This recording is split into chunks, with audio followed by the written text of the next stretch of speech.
Okay. Hey, Detroit, it's your girl Tina with Spectacle Society, and I am here doing an interview with Gay Garardi of LA Eyeworks. And I cannot tell you, I am such a fangirl, and I'm having a real moment right now. And I can't wait for you guys to hear a little bit about LA Eyeworks and about Gay's life as a designer. And so, Gay, I just want to say thank you for coming in and talking to us and helping Detroiters understand what makes LAI Work so amazing. Well, thank you, Tina. I'm a fangirl of your energy. My goodness. Can't wait to step foot in your new shop and be a fangirl of Spectacle Society. Oh my gosh, thank you so much. Well, I will tell you, from the inception of my career as an optician, LAI Works has been in my life. I've had multiple pairs over the years. They've always been pairs where everybody has stopped me and said, wow, like where did you get that pair of glasses? That's incredible. And I have to say, they are pieces that always make me feel amazing when I put them on. And at Spectacle Society, one of the goals here is to help people express who they are through their eyewear. And your line is so incredible for that, especially for those of us who want something a little bit more interesting, playing with texture and shape and color. I'm so in love with it. So thank you for all that you do, first of all, because you have peppered my career as an optician with such amazing moments of joy. So I appreciate that. Well, I just wanted to ask a little bit about how you got into designing. I know you were an optician like myself, and I want to say it was 79 maybe that you guys opened your store. So I would love to hear a little bit about what made you take the jump from optician to eyewear designer. Well, really, the real honest truth of that was when Barbara and I opened our store, there was really not much to buy. And because we were just like, okay, we were not going to have any drop temples. We were not going to have any giant logos on the outside. And mind you, all of this now, maybe you may perceive that as just like the coolest. That's so fly. You don't, yeah, this is like the thing. But at that time, it was such a burnout, and it was so putting something in a box that didn't need to be there. And it was really gearing. Women's glasses were women's glasses and men's glasses were men's glasses. And we just thought that was the most, it was so, and not only that, but women's glasses had to be feminine. And so the gender, all of that, even though the words that we have to describe it now are much more evolved and much deeper, at the time we just had a gut feeling this isn't right and we're not going there. And what's really beautiful is to look at a beautiful woman in a really kind of generic archetypal shape. That's like what it's about. And to look at a guy in something that is softer or the same frame. And so what happened for us is we made these rules. No logos on the outside, no drop temples. We even had a little dance we did that Barbara, Margot, and I would go in, and when somebody'd walk in the store in a drop temple, we'd look at each other and we'd go. And that's what you did, to imply that here comes a drop temple. So so we had those rules, and so there wasn't a lot to buy. And so what we started to do was just buy. We looked around for vintage stock. We weren't even calling it vintage. It was simply unused stock that nobody was interested in, that we could somehow do something to make it, to customize it. So what was there? We went to a frame. We found a frame called the Nooser. It was by a company called Chiron Continental, and an American company, and it came in a color called Moonseed. And it was like, talk about beige, but it had a little striation through it, and it was really it was basically a combination frame. The frame very well, like a Roadmaster, these kinds of things. But this one allowed us to dye it. And so that Moonseed color allowed us to dye it. So we began dyeing that frame and customizing it. We drilled it, we sandblasted it, we must have, honestly, we bought everything they had, and it was hundreds. And it became, synonymous with LA Works. We were selling it at our store. We were not thinking of, I mean, the word brand wasn't anything in we were our store on Melrose. And anyway, we sold so many of those to men and women. And it was really like putting that, just peeling it all back and bringing that real archetypal kind of shape to people, to as a way of an expression that wasn't like, oh, this is the feminine and this is masculine, or this is that and this is that. It was just simply the good lines of this fabulous frame in brilliant colors, and it was spectacular. So that's really, so after we could, pretty soon we bought all the moonseed noosers that there were to buy, and literally it was hundreds. We went to Bausch and Lomb, because we found Bausch and Lomb at the time was making the Wayfarer in white, and it didn't sell. And we said, we will take every white frame, every white Wayfarer you've got. And so, at the time, Bausch and Lomb was making their frames in the US. And that's, so it was an easy relationship. It isn't like this big thing in the sky now owned by somebody else that you could just call up and, okay. So the same thing happened is we said, look, we bought all the white ones. Why white? Was because we could tint it. So we tinted it everything from baby pink to, slime green. We drilled it, we sandblasted it, we put stones in it. We just messed with it until, we couldn't anymore, and there were no more left. Well, then, I mean, this all happened in a matter of months. And because it sounds so, it sounds kind of an impossible thing now, but at the time, eyewear wasn't speaking in that way to that kind of an audience, and to my knowledge. And really, literally, we had a sign on our door that said, "I'm sorry, we're a bit overcrowded. Can you come back?" And mind you, after like 2 months, we had 5 opticians. It was so busy, Tina. It's like something you can't even believe, really. It was just like that. So when I'm talking about, it wasn't taking years to sell those it was taking weeks to sell those frames. And that's really how it evolved. So then when we ran out of white Wayfarers, we called Bausch and Lomb and we said, listen, why don't you make this frame in colors? We'll buy it, we'll do it, make it. And we were pleading. And they said, yeah, can't do that, but we're happy to sell you all the white ones we have. And I said, well, there are no more. You've even pulled them from places they were hiding. And so that was the impetus. So with that, is this taking too long? No, not at all. I'm loving this story. Okay. All right. But stop me if it is. So with that, someone we were buying frames from, a woman named Michelle Lamy, who is the muse of, and you may have heard of her or not, but anyway, she is the muse of Rick Owens. And she had a shop on Santa Monica Boulevard, and she was making these incredible clothes. And she had a few pair of glasses. It was one style, but she had a lot of colors, and we bought them from her. She was like an independent, person. And well, those glasses were made in her family factory in France. And we said, Michelle, it's time, we've got to do something. Well, so we had a friend who lived in Switzerland. We had a friend who married someone from Switzerland. Neither of us had been to Europe yet.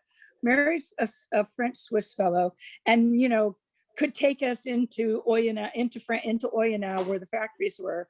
And we figured it all out. We went knocking on doors. We found that factory. Because we're not talking cell phones. We're talking, renting a car or taking a train and knocking on the door with a factory with a little drawing. Said, if you make this frame, we'll make you famous. so, and we really, that's how it worked. And when they said, well, sure, of course, all the questions that came to us.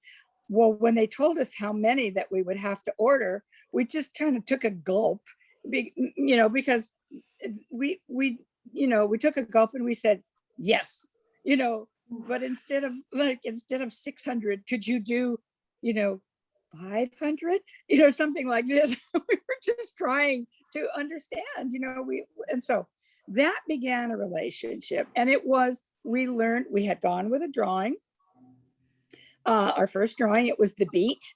And in fact, the beet, yeah, and the beet became, we made the beet in really, I can say honestly, over 50 colors in its time. It was a very generic frame. Generic is a word I use lovingly, because what I like to do is pare it down, and I really mean archetypal. Superman goes into the phone booth and comes out with glasses. That's my feeling for that kind of, what we were after.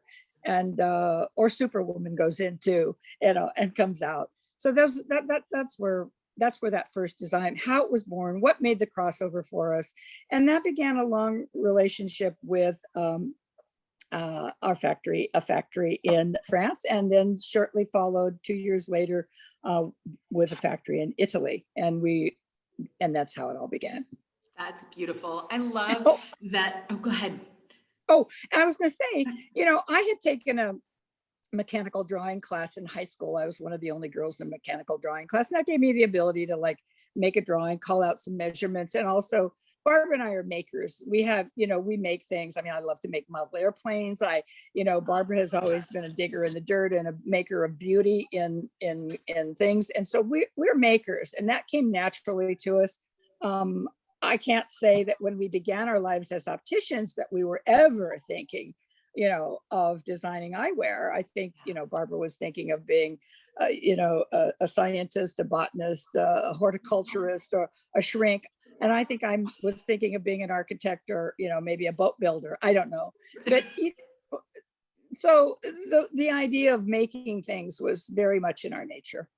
I love that. And I love that you didn't see what you wanted, right? Things were so gender binary. Things were so constricting, right? And you were like, there's got to be more than this. And if it's not there, well, we're going to make it. And I love that option. Like, I love thank you. And what really part of that was, Barbara and I grew up at the beach, and we were, that's it.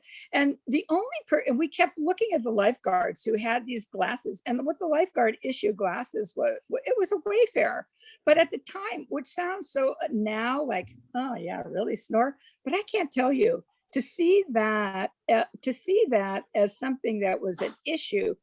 And always thinking, those are so cool. Why are those not available to us? Where's mine like that? And it's not that I wanted the brown one or the black one. I wanted the heft. I wanted the cool of it. I just wanted the other of that thing. And the presence that it brought. Yeah. I love that. I absolutely love that. And I definitely think that that's the feeling when you put on LA Eyeworks, is like, part of it a lot of times is this, this feels like part of me, right? When you find the right frame, it feels like part of you. But it always has this outward presence that gets to project that to the world, right? And that's so nice. That's like, of course, that just gives me like chills. I love it. So, really, honestly, go ahead. I'm sorry. No, I was just going to say, well, the real, the kind of, I don't know if it's a nerd feeling or what, I just want you to feel our frames. The biggest hope is you put on our frames and you feel them vibrating with the life that the story, what you give them, whatever you get, what you give them and what we put into it. And hopefully that the feeling of goodness that you get from that is, can't say anything. There's a synergy that happens when you find the right LA Eyeworks for you, because it's your personality and the frame kind of coming together and jumping off your face, right? And it's a magical moment. I absolutely adore that. Finding frames for all of my clients, I always love that feeling, but with LA Eyeworks in particular, the people who thank you so much. But we have to say it happens when it's right with anybody who's made something beautiful. Absolutely. And that's just the synergy you're talking about. It's definitely not exclusive to us, but thank you. Well, so I have to say, one of the joys about LA Eyeworks is that you never shy away from playing with color, texture, various shapes. geometric shapes that people wouldn't necessarily think a pair of glasses would be made at. I own the Birdie, which is like a pentagon shape, and absolutely love it. And people always stop me in it because it's so like unique. People don't see many people walking around with a pentagon shaped pair of eyewear, right? Yeah. So I'm curious, what inspires you? Like, what is the inspiration for coming up with some of these? I mean, all of the designs are amazing, but tell me what inspires you for them?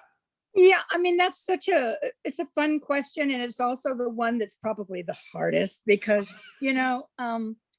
what inspires, one of the things is the face. I mean, we love people. And because we began as opticians, the magical moment of being an optician, when you know it's in your blood, is when you have someone's face in your hands and you're putting glasses on them and you're looking them in the eyes. And it's like, it's just the best thing. And it's all, if you love people, you know that feeling. And it's all the things. I mean, without getting too nerded out about it or anything like that, it's really about connection. So it's about connection. And so connection, permission, all the things that you want to do, eyewear gives you permission to express. It gives you options for your expression like no other, much more than, my watch or my shoes or my shirt. I mean, Barbara would always say glasses are the fashion, eyewear is the accessory. Sorry, clothing is the accessory. Glasses is the fashion, clothing is the accessory. Yeah. So, but back to the inspiration part of it, it's just that incredible landscape of the face and the feeling, of how to connect that in a way that, it gives expression.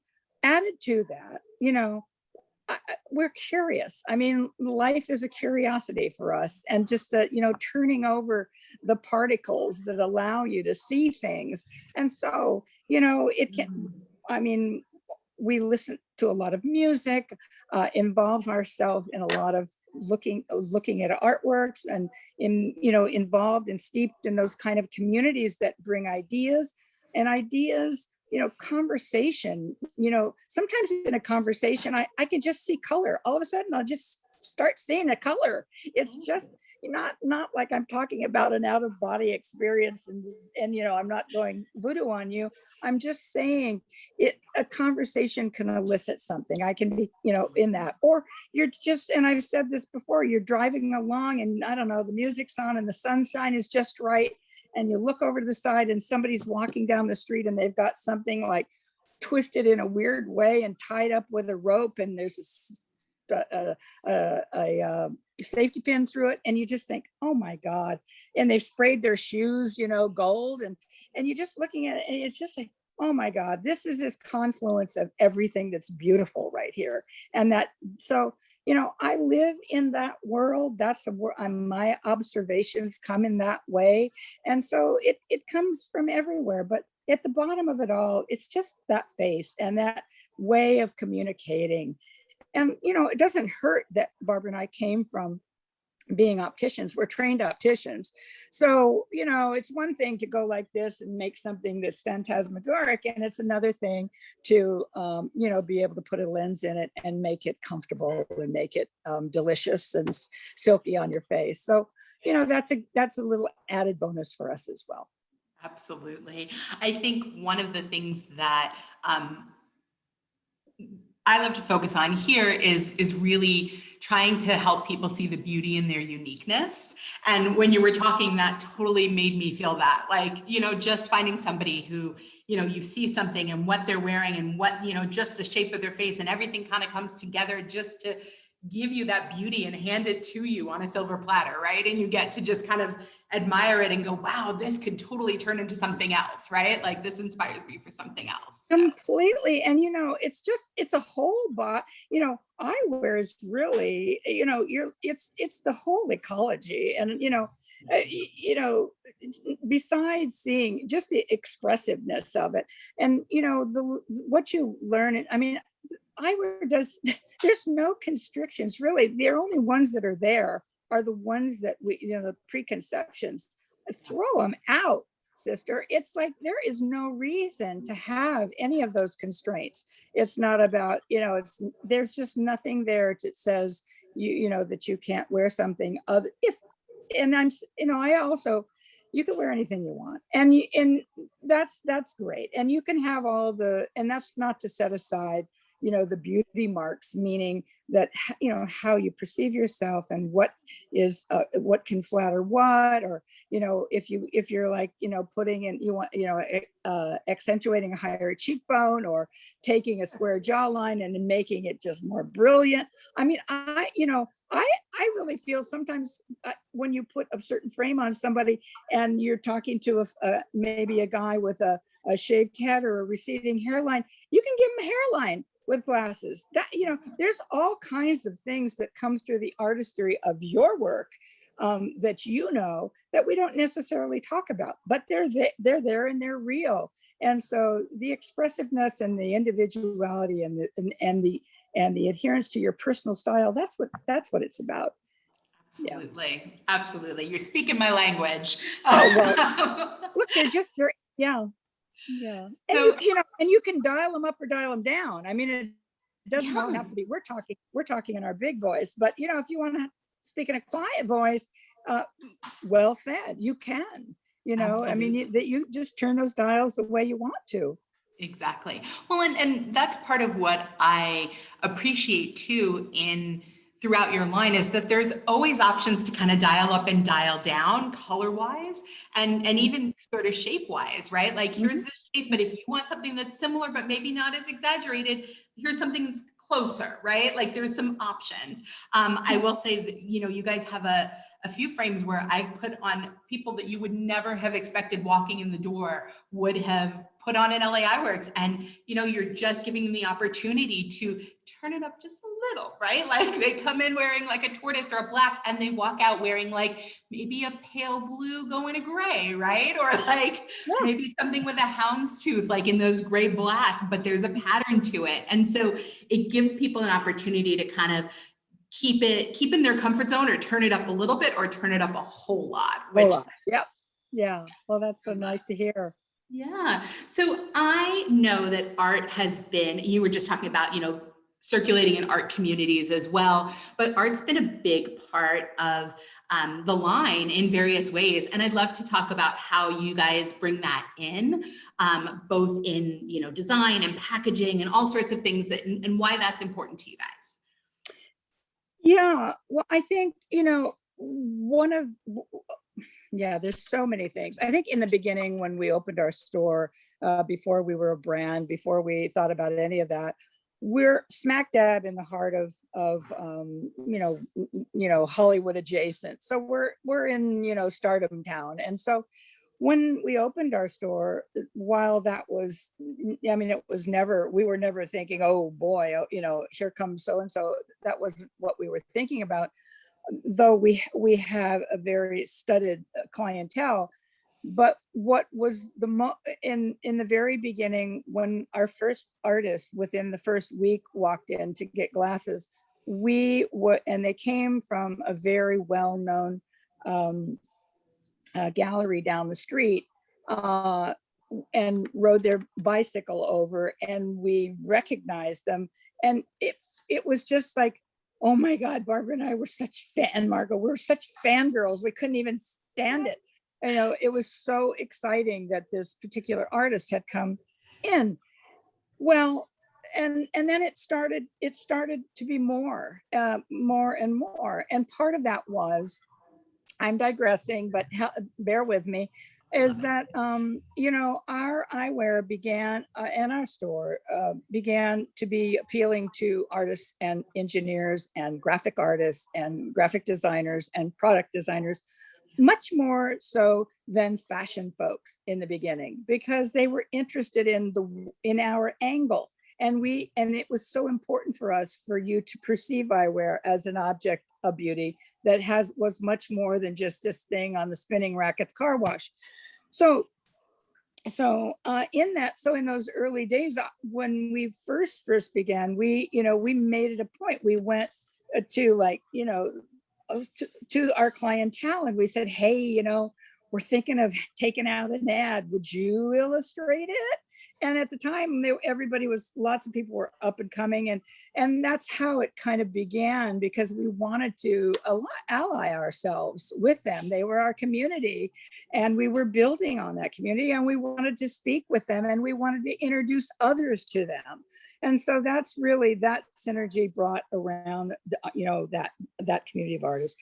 So over time, yes, we, as you know, and you said, we have an artist design cleaning cloth program, and we release 4 to 8 new cleaning cloths by artists every year or so, or year and a half. And we've had an incredibly amazing stable of artists, everyone from Kathy Opie or Barbara Kruger to, it's been an amazing. I can't tell you how wonderful that part has been. We have, we've the piece behind me was done by an artist, and this was done as our window this was done in the early 80s. Jim Riva, we worked side by side with him to design our trade fair booths. And many other POP kinds of items. You mentioned our cases. Our cases are designed by me, but that's been a really fun thing. The idea is just talking to artists, being in the presence of, that's what it's about. It's our community. And listen, artists have another way of bringing about a conversation, the deeper conversation. For me, it's a spiritual matter. I can't live without their work. We are in no way them, and I'm othering right now, and they are artists. And that is something that, brings the deeper meaning into our lives and informs everything we do. So that's that I hope that answers a little bit. And there's nothing more fun than engaging in a project, with an artist, because their angle and their perspective is, completely, it's another angle. It's just fabulous. Yeah, well, I love the collaborations that come from those meetings, right? But also, I love that, you guys give them a little free rein too, right? Do what you do best, right? And we're excited to show people that. Well, thank you. That probably should have been what I said, but thank you for that. Yes, we do. We do not put the clamps on. No, and I think that's as a company, it's always tricky conversation around branding, and I said the word, you didn't, but because we, as I've said earlier in the conversation, we just never thought about building a brand. We were making things, doing things we love, and doing them, as we go along, and doing them with the people that we love. And so, and in that way, it's been, it's been kind of fearless, because you're just, you're enjoying the process, and you're doing what you like. And as long as somebody likes what you're doing, then you can do it again tomorrow. Yes, exactly. Exactly. That's what I love. Absolutely. It's, people are excited about what you do, and they just keep coming back. And I love that. Every day, every opportunity to help somebody feel incredible in eyewear is a blessing, right? So it's definitely amazing. And art has always been a huge part of my life. It's how I got my background into optics, and I absolutely adore how much art is a part of your company. It really is a nice combination, because not every company does that, right? Like everybody has their own idea. What's very interesting that just when you said that, I'm thinking as I go back, it's funny, over our arc, there was our marketing director was a fine artist who had her degree in fine art. Our current Brent Zerker, whom our communications director, was also worked in a museum and has a fine art background. And I wasn't even I don't even think about it like that, but they of course bring to the conversation as well just the and not only, there's many more in our company. The manager of our Beverly store has an MFA in fine art. So there's, and actually now I'm saying it again, someone in our Melrose store and one of our opticians wow. also an art background. So these things they come to us because we come to them, and that just becomes a part of this beautiful slush of of how things are informed for us and how the conversation evolves. Absolutely. I love that. And it really is about the community that you create, right? So you're part of an existing community, but you also, by the things that you do, the way you project out into the world, the things you bring to the world, you create community and bring some to you as well, right? So it's always evolving. Yeah. And I love that. I love that art and artists and people who are involved in that in some way, shape, or form have it makes sense that they've all kind of generated to you guys. Like, it absolutely does. Yeah. So I'm always excited every time there's a new release. Like, I can't wait. I'm usually the one on the website waiting for the new releases to be posted. Like, what's coming next? Oh, we hear your heart beating. Yes, exactly. Like, I just can't wait. I'm always looking for my next pair of LA Eyeworks, but I'm also, as a shop owner now, and somebody who works with a lot of varied people, I'm always looking for something that might work for my clientele, right? And what's lovely about being in Detroit is we've got such a wide variety and diversity of people and beautiful faces that come in here daily. So I am always excited to see what's coming up, and I see something and I'm like, oh my God, that'll work on this client. Oh my God, I can't wait to show this to this client. Like, it gets so exciting, right? So I'm curious what is, and the stuff that you're working on. I mean, you don't have to give away any secrets, but like, on the stuff that you're working on now, since your inspiration comes from a variety of places, is there anything that's really like got your attention now that has kind of made its way into the next version of things that are coming? Yeah. So, okay. So, I think it's time, just personally here, we're looking at oval shapes again. Ooh. And we're looking at chunky oval shapes where you feel some real sort of glam drum. And so that they're going to sit in a little closer. They're sizable. They're not small. They're full.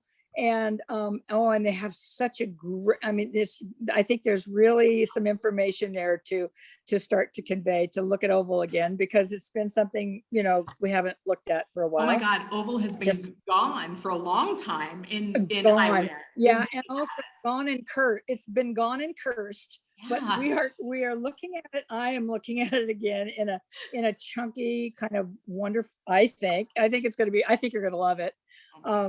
And I'm bringing back, continuing on with some heft. We're doing some more chunky